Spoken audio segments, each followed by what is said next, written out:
جو آپ نے ہمارے اجتماعی چہرے پہ رسید کیا ہے، میں اس کی رسید دے رہا ہوں شکریہ کے طور پہ. یہ تو ہو گئی ایک بات. ایک ہم ایکڈیمک سی بات کر لیتے ہیں. دیکھو بیٹا، ربا میں اور یہ جو جس کو ہم سود کہتے ہیں، اس میں زمین آسمان کا فرق ہے. ہندو مہاجن جو کرتا تھا، نسلیں بک جاتی تھی فلانا، یہ دنیا تبدیل ہو چکی ہے. یہ بارٹر سسٹم والا نہیں رہا کہ تسی مینوں کنک دیتی تے میں تانوں چکندر چکاتے یا فلانا. بارٹر سسٹم یہ وہ اکانومی نہیں ہے.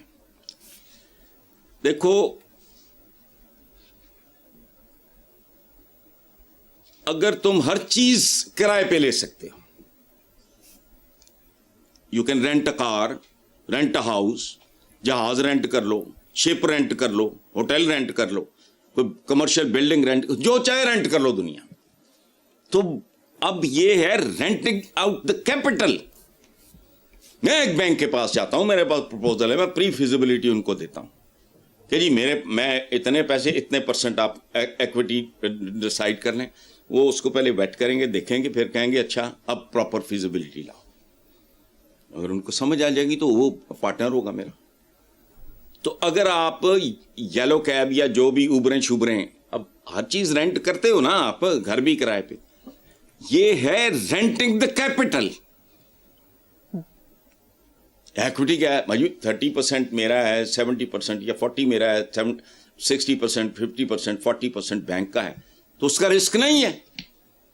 اگر پروجیکٹ ڈوب جائے تو اس کا بھی پیسہ ڈوب گیا. حالانکہ کولیٹرل وغیرہ لیتے ہیں، مجھے سب پتا ہے. مجھے یہ بارٹر کا زمانہ نہیں ہے. You rent capital. تم جس کو سود کہہ رہے ہو وہ کرایہ ہے اس پیسے کا جو بینک نے تمہیں ادھار تو پھپا لگتا ہو، اس کا کاروبار ہے. کامیاب ہوگا جس نے وہ رینٹ کیا ہوا ہے، اس کو تو بینک کو بھی پروفٹ ہوگا، ورنہ بینک کو بھی بہت نقصان ہوگا، اس کو بھی ہوگا. اس لیے یہ کچھ تھوڑا سا کنفیوز ہم لوگ کر جاتے ہیں ربا میں، اور ربا بالکل اور چیز ہے. یہ رینٹنگ آف دا کیپٹل ہے. اچھا، تو اور دوسری بات یہ ہے تمہاری اوقات کیا ہے. یہ گلوبل اکانومی جن لوگوں نے وضع کی ہے، تو بیٹا رولز تو پھر انہی کے چلیں گے نا. تم نے زندہ رہنا ہے.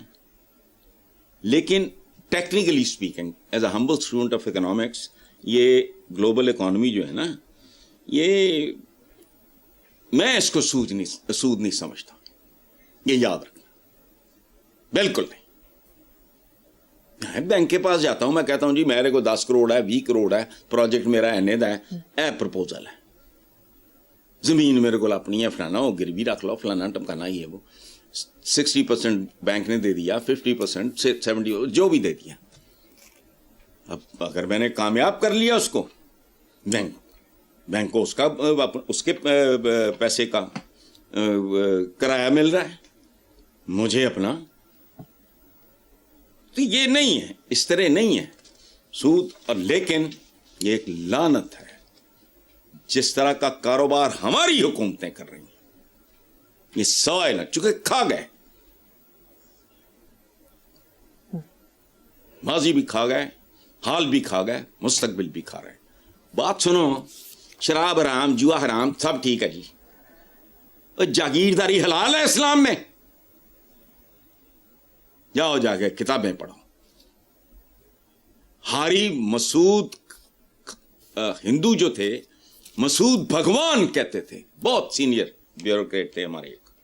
میں نے ان کو ایک زمانے میں دیکھا بھی، اب تو کئی سال ہو گئے. ان کی بیٹی بھی تھی شیری مسعود، وہ شاید لائر تھی، مجھے یاد نہیں. مسلمان ان کو مسعود کھدر پوش کہتے تھے. پرو پیپل، یہ اینٹائی پیپل موب ہوتا ہے. عوام کے نمائندے ایسے ہوتے ہیں یار. چلو بالکل ٹھیک. لیکن بات انہوں نے تھپڑ ٹھیک مارا ہے دنیش کمار صاحب نے. جی ٹھیک ہے حسن صاحب، اب ایک امپورٹنٹ سوشل ایشو کی طرف آتے ہیں. میڈیا رپورٹس کے مطابق پاکستان میں گزشتہ برسوں میں خلا اور طلاق کے کیسز میں 35 سے 90% تک ہوش ربا اضافہ دیکھنے میں آیا ہے، جس کی وجوہات معاشی مشکلات، پسند کی شادی اور خواتین میں آگاہی بتائی جاتی ہے. تو ٹھیک ہے.